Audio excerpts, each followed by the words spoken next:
Minasan, konnichiwa, o genki desu ka? Selamat datang lagi di Nihongoku Channel. Balik lagi dengan saya Yukina. O genki desu ka? Semoga sehat selalu teman-teman ya.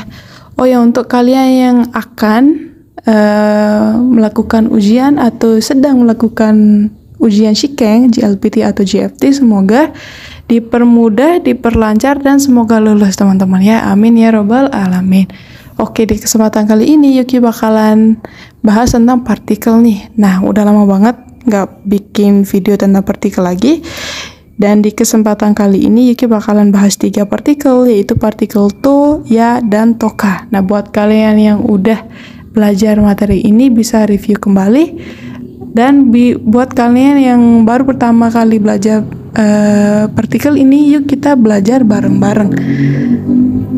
Tanpa berlama-lama, yuk kita ke videonya aja. Oh ya, tapi sebelum itu jangan lupa like dan subscribe-nya teman-teman ya. Hajimemashou. Oke, seperti yang Yuki bilang tadi, di pelajaran kali ini kita akan belajar tentang 3 partikel teman-teman. Nah, kalau di bahasa Indonesia bisa berarti dan, kayak gitu. Nah, mereka adalah partikel to, ya, dan toka. Nah, seperti biasa kita akan pelajari satu persatu. Oke, yang pertama ada partikel to. Nah, partikel to berfungsi untuk merantai suatu kata benda yang tentu saja bisa diartikan dan dalam bahasa Indonesia. Nah, jadi partikel ini agak mirip dengan partikel yang telah kita pelajari dulu juga teman-teman, yaitu partikel mo. Nah, selain berarti dan, partikel to juga bisa berarti bersama atau dengan. Untuk lebih jelasnya kita ke contohnya aja. Nah, di sini contohnya ada Nihon no ryori to Kankoku no ryori to Indonesia no ryori ga suki desu. Nah, saya suka masakan Jepang, masakan Korea, dan masakan Indonesia. Nah, to di sini berarti dan teman-teman ya. Nihon no ryori berarti masakan Jepang, Kankoku no ryori masakan Korea, Indonesia no ryori ga suki masakan Indonesia ga suki. Jadi saya suka masakan Jepang, masakan Korea, dan juga masakan Indonesia. Begitu. Nihon no ryori to Kankoku no ryori to Indonesia no ryori ga suki desu. Di contoh ini to berarti dan. Nah, to juga bisa berarti dengan atau bersama. Nah, contohnya ada watashi wa haha to imoto to ototo to sunde imasu. Nah, saya tinggal bersama ibu, adik perempuan, dan adik laki-laki. Jadi, watashi wa haha to imoto to ototo to sunde imasu. Saya tinggal bersama ibu, adik perempuan, dan adik laki-laki. Jadi, kalau kalian ingin mengatakan dengan dalam bahasa Jepang, kalian bisa pakai partikel to, teman-teman ya. Oke, yang kedua ada partikel ya, teman-teman. Nah, partikel ya berfungsi untuk mendaftar kata benda. Yaps, benar banget. Nah, ini hampir sama fungsinya kayak di atas, kayak partikel to. Dan ini juga artinya dan, teman-teman ya. Namun bedanya itu adalah kalau menggunakan partikel ini akan terlihat samar. Nah, jadi artinya itu bisa aja ada suatu benda lain lagi yang tidak tersebutkan begitu. Jadi partikel ya ini bisa mengandung makna dan lain-lain. Nah, terus kalian juga bisa menambahkan partikel nado untuk lebih menguatkan makna dan lain-lainnya. Nah, untuk supaya nggak bingung kita ke contohnya aja ya. Nah, di sini contohnya ada gakko de nihongo no bunpo ya tango ya kanji nado o benkyou shimasu. Nah, di sekolah saya belajar tata bahasa Jepang, kosakatanya, kanjinya, dan lain-lain. Nah, jadi di sini tuh dia sebenarnya nggak cuma belajar yang 3 ini aja, tapi dia juga belajar yang lain-lainnya juga. Begitu teman-teman ya. Gakko de nihongo no bunpo ya tango ya kanji nado o benkyou shimasu. Begitu. Nah, terus contoh kedua ada watashi no kaban no naka ni wa hon ya enpitsu ya bolpen ga arimasu. Di dalam tas saya ada buku, pensil, pulpen, dan lain-lain. Jadi di dalam tas itu bukan cuma ada buku, pensil, pulpen teman-temannya, tapi ada benda-benda atau barang yang lainnya juga, tapi tidak disebutkan.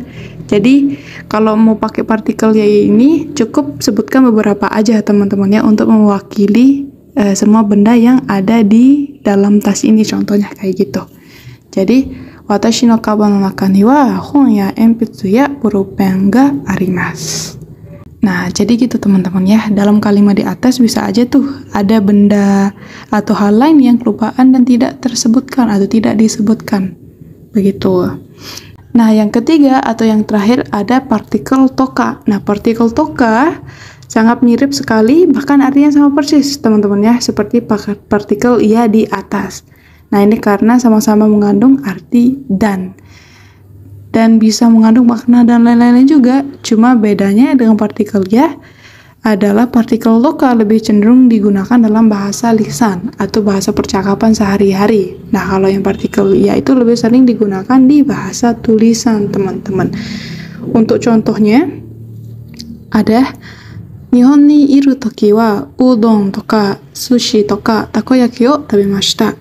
Nah, waktu di Jepang saya makan udon, sushi, takoyaki, dan lain-lain. Nihon ni iru toki wa udon toka sushi toka takoyaki yo tabemashita. Begitu. Dan contoh kedua ada kino super de niku toka yasai toka kudamono o katta. Nah, kemarin saya beli daging, sayuran, buah-buahan, dan lain-lain. Kino super de niku toka yasai toka kudamono o katta. Kemarin saya beli daging, sayuran, buah-buahan, dan lain-lain. Oke, itu dia pelajarannya teman-teman. Jadi kesimpulannya partikel to ini berarti dan, bisa juga berarti bersama, juga bisa berarti dengan. Nah, ini hampir mirip dengan partikel ya. Ini juga artinya dan teman-teman ya. Tapi bedanya kalau partikel dengan ya, kalau partikel to, misalnya kalau di dalam satu kelas nih ceritanya ada 10 orang. Nah, kalian harus sebut 10-nya teman-teman ya. Misalkan di dalam kelas itu ada Irwan, misalkan 10 orang nih, misalkan Irwan to, Sasuke to, Naruto to, Orochimaru to, bla bla bla bla bla. Inti misalkan 10 orang di sana. Nah, kalian sebut semuanya tuh. Nah, kalau partikel iya itu nggak perlu kalian sebut semuanya teman-teman ya. Kalian bisa sebut beberapa aja untuk mewakili yang lainnya. Contohnya kayak tadi, misalkan di dalam kelas itu tuh ada 10 orang. Nah, kalian bisa sebut 2 atau 3 orang aja untuk mewakili 10 itu di dalam kelas. Nah, itu bedanya teman-teman ya. Dan ini juga biasanya dipakai, kalau partikel ya juga biasanya dipakai di bahasa tulisan. Nah, partikel toka juga sama teman-teman ya. Ini juga berarti dan, tapi ini biasanya dipakai untuk percakapan sehari-hari atau dalam kaiwa begitu. Oke, itu aja teman-teman ya. Mite kurete arigatou gozaimashita. Selamat datang lagi. Selamat datang lagi. Sumimasen. Mohon maaf, maksudnya sampai ketemu lagi di video selanjutnya teman-teman. Jangan minasan. Bye bye.